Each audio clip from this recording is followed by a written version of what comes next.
You just bought an NVR and you're ready to get it set up in a new installation. And then suddenly you realize, what do these settings mean? Are there hard drives even installed in this thing?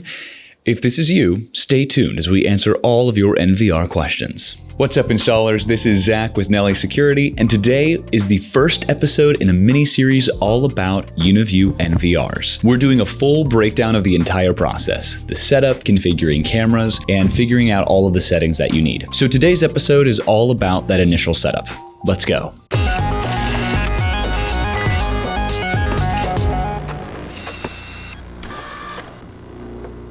Here we have the NVR 502-08B-P8-IQ. Now, before we go any further, what do all of those numbers mean? The 5 and 502 tells us that this is part of the 500 series, a series of higher-end Uniview NVRs.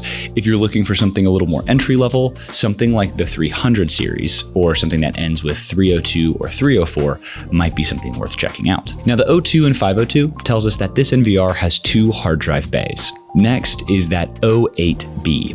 08 tells us that there are 8 channels, and that B just stands for basic. That -P8 tells us that all 8 of these channels are PoE powered, and that -IQ tells us that this is part of Uniview's IQ series. If you want to know more, I'll link a video down below that we've done in the past about Uniview IQ series NVRs. But the short answer is that the IQ NVRs have smarter analytics, among other capabilities. All right, let's get this unboxed and see what we're looking at.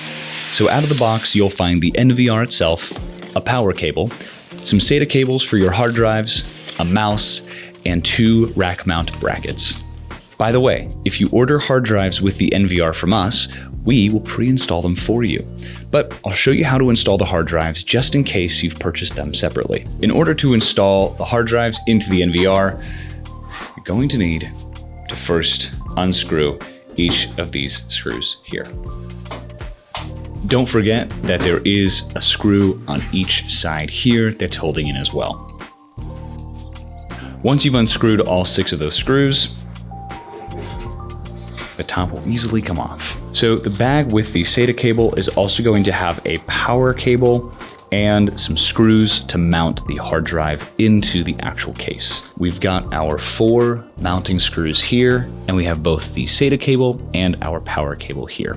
I'm gonna move the camera so that way you're able to see a little bit more clearly what's going on. The mounting points on the hard drive are these 4 silver spots right there. Where you'll line it up is here, here, here, and here.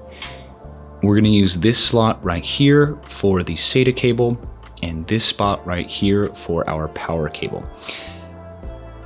Like I said before, this is the NVR 502, so it does have 2 spots. The other hard drive spot is just off camera. It's this one right here. So there's 2 spots where you can put 2 hard drives, which is why you've got 2 spots here and here for both your data and your power. All right, so we've got our hard drive right here. So the first thing I'm gonna mention is these 2 slots right here. There's sort of this longer series of gold pins and a shorter. These are the 2 that we're gonna be using. This is for the data, this is for the power. Also notice on the inside, you'll see that it kind of curves up. There's this little edge right here on the pins. That's gonna line up with how these are shaped too. So we've got it right here. We're gonna go ahead and plug it in. Then we're gonna do the same here. All right. When it comes to the ports for power, it doesn't really matter which one you put it in. But with these, just keep in mind that just below, it's gonna say HD1 and HD2. All this is really going to change is which hard drive is 1 and which hard drive is 2. So at this point, you're going to want to flip this over and get the mounting screws inside through the spots here. And all you're gonna do is simply hold it like this as you screw in the 4 slots there.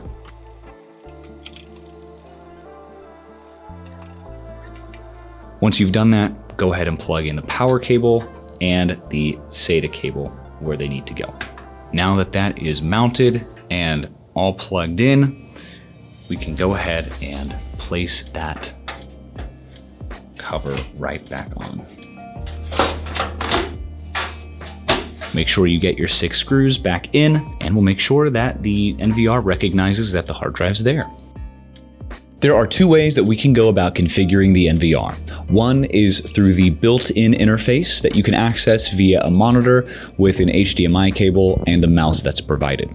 The second option is through the web interface. This is accessed by inputting the IP address in a browser search bar. So let's go through the video interface first. You'll first be prompted to enter a password for the username admin. The default password here is going to be 123456. Once you enter that in, you'll then need to first create your own password for this device. Make sure you enable email and enter yours in. This will make it so much easier to reset your password if you forget it. You'll also be prompted to choose a pin like you would find on an Android phone where you can draw the shape for your pin. This is a lot easier as you'll have a mouse and not a keyboard connected to this, and so typing it out can be a little bit of a hassle, whereas being able to draw that shape with the mouse is going to be a lot easier. Next, enable Easy Cloud. So you can view this device through the Easy Cloud portal, and this is great because if you have a VPN, you won't be able to access the web interface unless you disable the VPN. You can still, though, access it through Easy Cloud, as that is a secure connection not based on your IP. Then scan the QR code with the Link User or Link Pro app to get connected to it through your mobile device. You can skip this step altogether or come back to it at a later point. We'll move on for now. Once we're in, it will kick you first to a display of cameras that aren't connected. Don't worry, simply right-click anywhere on the screen and then click Menu. So here we are in the menu. We're going to see quite a few tabs. Remember, for this episode, we're just going to go through the basics, but I will do a general overview of each tab just so you get an idea of what to expect. So we've got Camera, Search, VCA, Peripheral, System, Storage, Alarm, and Maintenance. Camera is where you'll add and view all the cameras that you'll have in your system. Search is where you can scrub through recorded footage. VCA, or Video Content Analysis, is where you can have a face list to track people, along with other smart analytics as options. Peripheral is for adding non-camera devices. System is your general settings. Storage is for everything relating to your hard drives. Alarm is for customizing how your system reacts to different triggers. And maintenance is for firmware updates and some other niche settings. For this episode, we'll mostly be in the system and storage tabs, but we'll get to the others in future videos. All right, let's jump right into the system tab. Go to General and then Time. We'll be able to set the time and plan ahead for daylight savings time here.